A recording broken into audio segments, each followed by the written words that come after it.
Welcome back to another banger video. This is Kyle Wilson, as you guys know, and this one I'm going to be breaking down what I call my youth soccer playbook.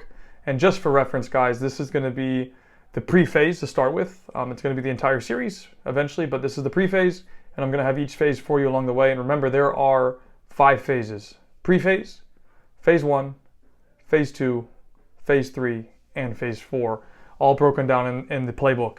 Now, I am putting together an actual book on this. I can't release the name yet, but you'll find out shortly. Probably available in the next 3 to 6 months, just depending how long it takes me to get what I want to get done, okay? And then you need to understand too as well with this, you guys have asked me, like, how do I navigate the system within the US? What do I need to do? What steps do I need to take? This playbook, and I'm essentially going to be going over the tweets that I put out. And I already have an audio version, but now I'm going to have a video with audio available here. And these are the exact steps that I would take with my son, assuming that I have a child. I don't now, but just for reference, if I had a son. And this is all based on 31 years of experience going through myself as a player, going through all the youth levels, playing collegiate soccer, playing semi-professionally in Europe, and representing the United States on the U.S. men's national futsal team at the World Cup in 2019, along with having my own club, having my own nonprofit organization, a 501c3, and even training elite professional players. So these are my thoughts, and these are the exact steps that I would take as of right now in August 2023, the actions I would make based on all the information I've collected over 31 years of experience.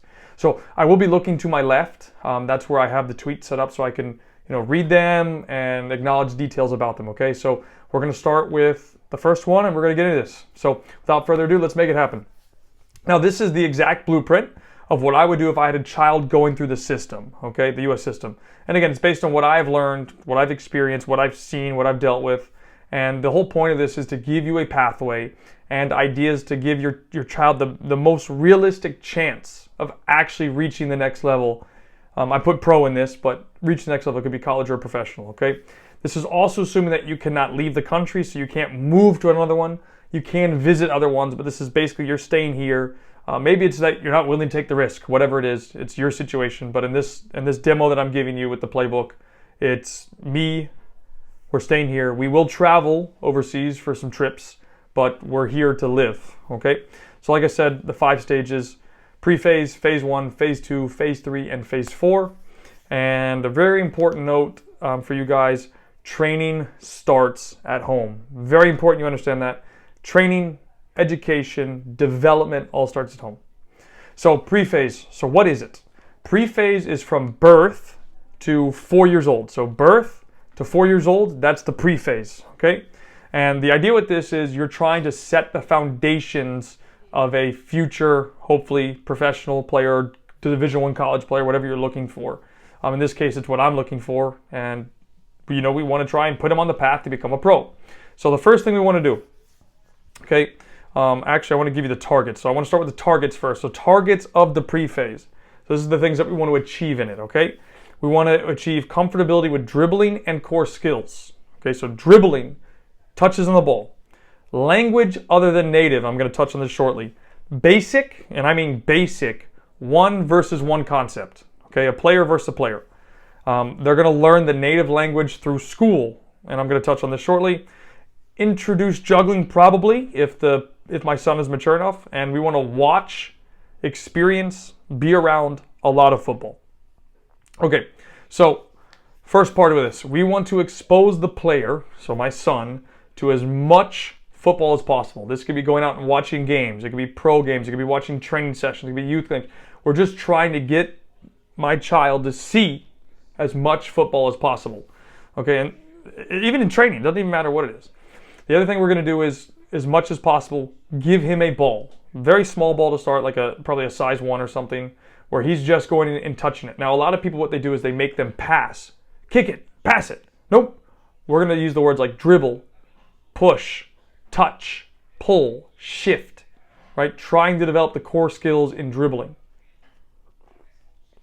We're not going to be thinking about passing at all. The first phase for me is, in the pre-phase, is all about dribbling. And ideally, it's going to be about 50-50. So 50% right, 50% left. Okay. Now, When they get to about 2 or 3, because again, we're talking about young development here, we're going to try to implement as well a lot of 1v1 play. So this would not be like goal oriented, like, hey, attack here, defend here. Nope, it's you and the ball versus me as the example. So as dad, I'd be like, okay, kid, we're going to play. And the objective is keep the ball. Keep the ball. Keep the ball as long as possible. Okay? Nothing in depth, just building the principle of a player versus another player. And a side note for this, or a theme of it is, this is something that I wish I did personally, and it would be to not learn the native language of the country. So I live in the US, most people here speak English. We would not want the native language to be English. We would want it to be, for example, my wife's Brazilian, so it would be Portuguese probably, or Spanish or something, or maybe both, right? And then that way the child learns English in school. And the point of this is to help them overcome a challenge of not being able to communicate with people right away, and they have to overcome that barrier and that difficulty, okay?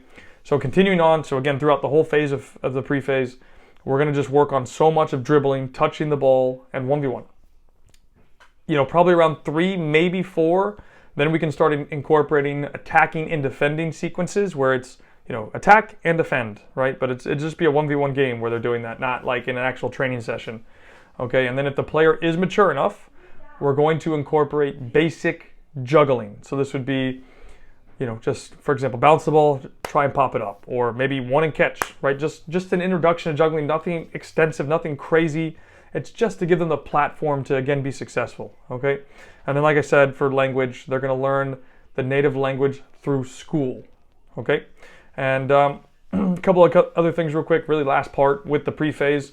And, the main objective of this is to build the foundations of overcoming challenges, right? So, like, this is something that happened to me. Like, my parents kind of gave me a lot, like, off the jump. And I'm like, that's not conducive of developing a strong mind, especially, and to overcome challenges. So we want to put my son into situations where they're going to struggle early.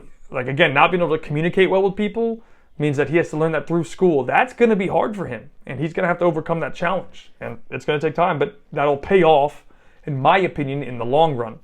Okay, so really the 3 things that they're going to have to, work on: core skills, overcoming adversity, and 1v1. Again, like, I'm the biggest believer in 1v1 and technical skills, because then when you have that, you set up the foundations for future success, because the responsibility when you play 1v1 is on you. You have to win your 1v1. You have to attack, you have to defend, you have to transition between both. And that's why I'm such a big believer in 1v1, because then the pressure is on the player. So in this case, my son, hey, you need to perform, defend, attack, transition, everything in between. Okay, that's pretty much it for the pre-phase. And we're going to look at going into phase 1.